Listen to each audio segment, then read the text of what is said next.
Well, good morning, fellers. Had a few drinks last night, as usual. But we're back on the camper again, and we got these. We got our walls going here. I guess we should say the interior panels, basically. So this is the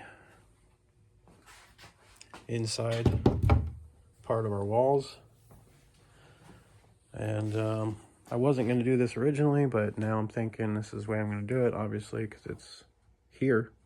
So because it's here, this is what we're doing. And we had to put in some filler space pieces because this is 4 feet. But the total height is like 6 feet or close to it, 5.5, whatever. So we got, originally we put a little piece of foam to start so we could finish out these corners right here. So we'll have to put a piece there. But basically this is our panel here where we're kind of going to mount all of our framing to for our hatches. So I figured this would also add a lot of structure up in here too, the way we're doing this. And we've got some plywood here. These are like 2 1/4 or something like that strips of plywood. And then we've got our 1x2s, or is that whatever the heck, yeah, 1x2s, I guess. So in reality, that's 1.5 inches by like 3/4. So thickness wise, this is a full 2 inches here to here. So that's 2-inch foam. That matches up with our foam real nice. So once this is secured, right now it's not secured in place, it's just clamped there. But once it's actually glued, screwed, nailed, foamed all together, I'm gonna have to use like 3 different kinds of glue because we got different surfaces. But once it's in place, that's a good foundation to put our foamers on. And then I'm still gonna add in some pieces, make a nice slope right here for kind of a drip edge right in here. And then these are our surfaces for a seal all the way around. We're gonna have a seal. I might try and do a double seal where we have a lip that presses with a seal, and then we're gonna have our main seal up in there. So we kind of might do that. And I wanted to do some roundy rounds up in here, have a nice little curve in the corners. So the hatch doors kind of have a little bit of a curve on them. That's the plan. And then of course, I should have really started on that side because that's the back side that, that's more, this is more the pretty side. You got your door and all that. So I should have started on the opposite side to learn all my lessons, because I've already made mistakes on the other side, and it would have been better to have learned all that over here first. So on this side, it's a little bit different because we got our fan channel here. The back wall is at a different spot compared to over there. It's actually inset more over there for the cooler. But I had to have enough room here for the exhaust for the AC. So this door is going to be more kind of a swooping right there and then a curving right there. And then we're going to have an access panel right there just in case we ever have to get into this little cubby to pull wire to run a hose or something. So that's going to be our little access port. Most of the time, never going to, it'll probably just get screwed in place because most of the time you're never going to get in there. And then here's for our power cord. And yeah, this is going to be the same concept over here. We're going to have the plywood and the struts, except probably not going to do a door here. I was kind of debating on whether we should have a second door here because that would kind of be nice, but it's a lot more work to do a second door. So, and then of course, with this stuff, the way it freaking bends. I mean, this stuff, take this clampy off. Stand by.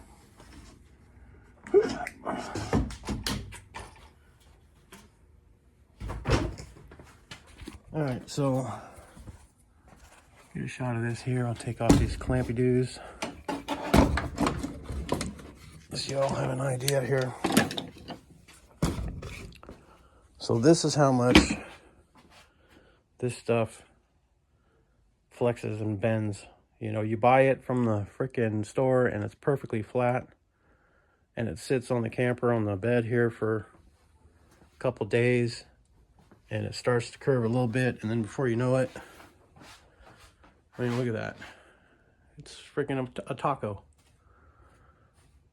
And that's not the weight of it curving it in. That's just, I mean, it's full on tweaked.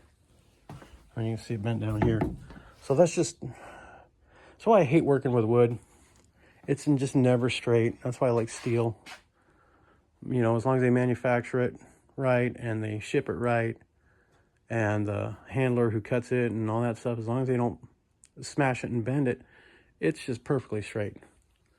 I hate working with wood in that regard. I like working with wood in that it's soft and you can do a lot of stuff with it and glue things together, but steel is definitely a lot better in that regard. You know, heavier but stronger.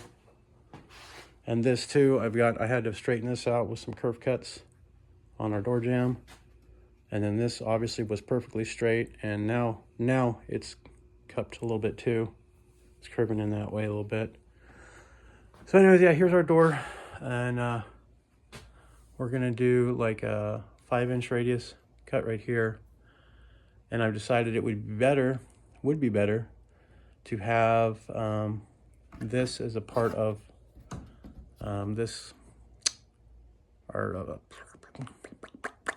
our gasket surface on this plywood, to have this angle cut right in with the thing, but I don't know if I'm gonna do it that way. I gotta add a slight curve in here, and I've got to curve this, and I should have done that. This block, I should have cut the curve in this block, and I totally didn't think about it. Now it's glued in place and stapled in place. So again, that's a lesson I should have learned on that side, but now it's on the pretty side, so I got to be careful to make this nice and fill in these spots and get everything all curvy and pretty before I nail it and glue it in place. But that's pretty much it. That's what we've been working on so far. Yep, zip, zap, zork. That's all I can think of. Oh, and I got my staple gun. I've had this for like 15 years. This is a 1-inch wide staple gun. So it makes the really big, fat, wide staples. And I've used this one for a long time. Got these both at a pawn shop. They were, I mean, this is an industrial brand here. And both of these were like labeled like, I think 250 and 200. And I got them for like, I think 60 and 50 bucks, I think. And, you know, just never found the staples at the store. But, you know, with Amazon nowadays, now you can just order the staples on the Amazonians. And that has made it a lot nicer in some ways, a lot faster to assemble stuff when you actually have, you know, industrial type staples. And that's what we've done on the back side of this. So you can see here we got some of those 1-inch staples going all the way up, and I wasn't thinking I should have done this a little differently, because this is our pretty side, so I'm gonna have to hide this staple holes now. But anyways, we've got the 1x2s are stapled through the plywood from the back side with these long skinny staples. And if you look, I mean, how deep they go in there, I mean, that's pretty good connection. You know, these are like every 4 inches. We got one of those, you know. So those are stapled in there real good, and then this whole thing is glued and stapled to there real good, and there's glue in between too. Same thing with all these. They're all glued and stapled together. They're never going to come apart. This thing here, when I originally put it together, I accidentally put it on over here. Instead of ending it here, I had it ending over here, and my angle was all off and it wasn't touching. I had to rip it apart, and it was really difficult to rip that apart with all those staples in there. That was quite the chore. So yeah, anyways, I'm glad we got the staples now. We got the shorter ones for the skinny ones. Just have 3/4 on these. And yeah, I think that's gonna help it go a lot faster in that regard, instead of screwing everything together over and over and over again. Yep. There we is, be is, doings is, dones. York. Thanks for watching, and keep your stick in some juice.